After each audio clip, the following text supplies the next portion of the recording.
There's an interesting discussion among the poskim regarding the following shaila. Actually, the question comes up in many different areas, but so Chacham Avaja Yosef, and others bring down the question a couple of variations. But one is, there's halacha lo savasho gedi b'chalav imo, that we know we don't mix milk and meat. So the biblical, it says it's 3 times in the Torah, echad le'iser achila, echad le'iser bisho, and echad le'iser hana. 3 different psukim that talk about the different prohibitions of cooking basar v'chalav. So if you cook basar v'chalav, then you have a daraisa. But if you don't cook it, even having milk and meat itself together is only d'Rabbanan if it's not cooked.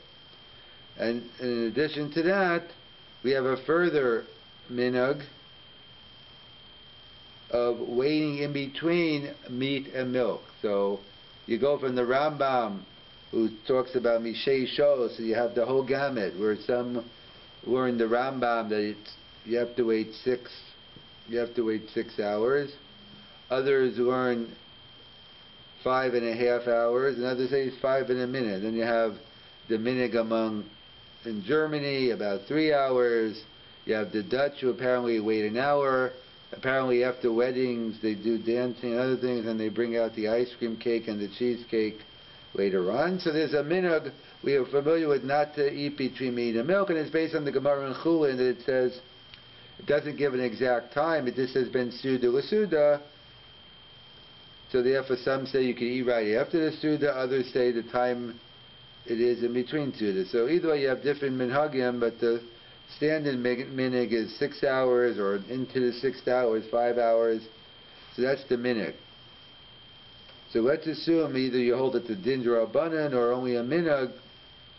What happens if a person had their ribs, their french fries, their coleslaw, and then whatever, an hour later, it could make a difference, well, within an hour maybe, maybe there's a difference more than an hour or less than an hour, but let's assume, an hour later, half an hour later, a person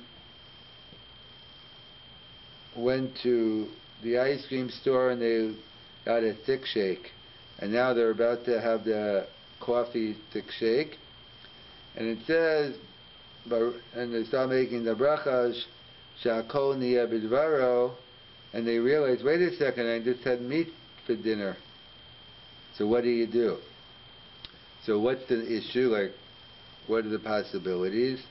So obviously, one choice is to eat, to avoid the blessing in vain.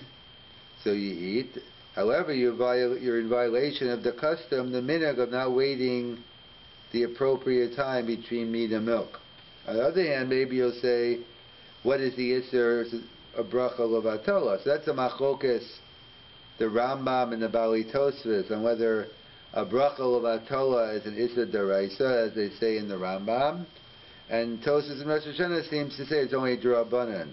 How can it only be d'Rabbanan? Because it means in the case of a shvua, maybe it's deraisa, but d'Rabbanan is because it's true, sha'akol niyeh b'dvaro, so they learn it's only d'Rabbanan. This is also the reason behind why many Sfardim, why the Machaber in general is much more strict regarding brachas than the Ramah.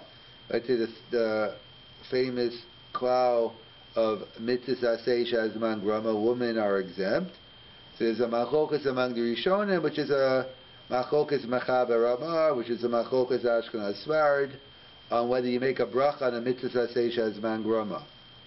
So the Machaber paskins, though, that's the minhag of the Sfardim, and the Ramah paskins, yes. Why did the Sfardim say no? Because how could you say Asher kedei Mosar b'tzivanu? You're not commanded. What do Ashkenaz say? No, b'tzivanu is going on the generic Klal Yisrael. So in general, we find the Machaber. That could be also why the Machaber is choshesh v'shitas habahag regarding Sfiras HaOmer, even though Rov Rishonim hold that it's 49 separate mitzvahs, and you could continue making a bracha. the Mechaber is more Machmer. One of the reasons is because in general, we're dealing with an Issa Daraisa. So if you're dealing with an Issa Daraisa, so versus a Minik, or even as an Issa D'Rabbanan, it only seems to be a Minik. Or you have a similar case. Next week we're beginning the 3 weeks, and next Tuesday is Shivasa B'Tamuz, the 7th day of Tammuz, which is the kickoff to the 3 weeks of Avelis, or 3 weeks of mourning. So what happens, a similar case, someone takes a can of Coke, whatever, juice, tuna, whatever you're eating, and you make a dama, you take a fruit, you make an 8, and then you realize it's a fast day. What could you do again? So the Isser of a bracha v'atol could be a deraisa d'Rabbanan. Eating on a fast day, well, it depends. Eating on Yom Kippur, that could be eating on Yom Kippur, it's a deraisa with kares. Tisha B'Av perhaps maybe is more chama, maybe not, but let's assume it's one of the other fast days. So the Gemara tells us in Rosh Hashanah, the Mishnah talks about days, months where you send out messengers, so you know exactly when the day is, so you could observe those days. So the Mishnah brings down Tisha B'Av, but doesn't bring down some of the other ones. Why not bring down Tammuz? Why not bring Tevis when they are tiniest? So the Gemara answer is that since Bisman Hazeh, there's a apparent contradiction in the Psukim, Som HaRavi, Som HaChamishi, Som HaShvi, Som HaAsir, Yevim HaSasim HaSimcha, is it Som or is it Sasim HaSimcha? So they point out that Bisman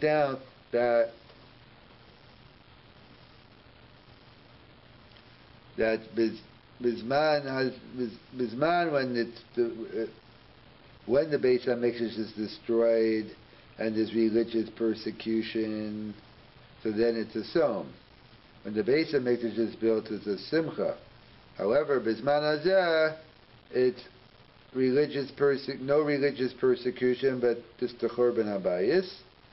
So that's what the Gemara says. Ratu misanim, ratu eina misanim. It's optional to fast. Din HaGemara. It's not optional in real life.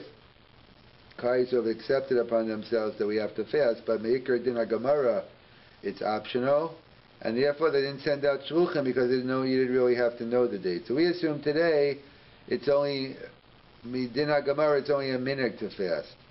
So you're dealing with a minhag of fasting versus a din daraisa d'Rabbanan. So again, it seems to be the poskim seem to say both in this case of eating milk after you had meat or eating on a fast day, it seems to be tolim kosher. Therefore, you eat it, you have a little drink, you eat a little bit, so therefore that's the best thing. And some say as well that perhaps chatzi shir on an issa d'Rabbanan, that you're only eating a small amount of shir on an issa d'Rabbanan, so maybe you don't have to worry about it at all. And as well, they throw out the svara. When you made the bracha, you only did it, you were ba'onet, you were b'shogeg, you didn't realize that it was asur. But eating it, you're doing it b'mezid, but still, nevertheless, they say that you have no choice. You're eating it, you're eating it ba'onet, because you're only eating it because you made the bracha, so you're not doing it b'mezid anyway. And they also discussed the shaila regarding a bracha on macholas asura, something, it's Rambam Raiva, a discussion, do you make a bracha at all on macholas asura if you have to eat it even pikuach nefesh?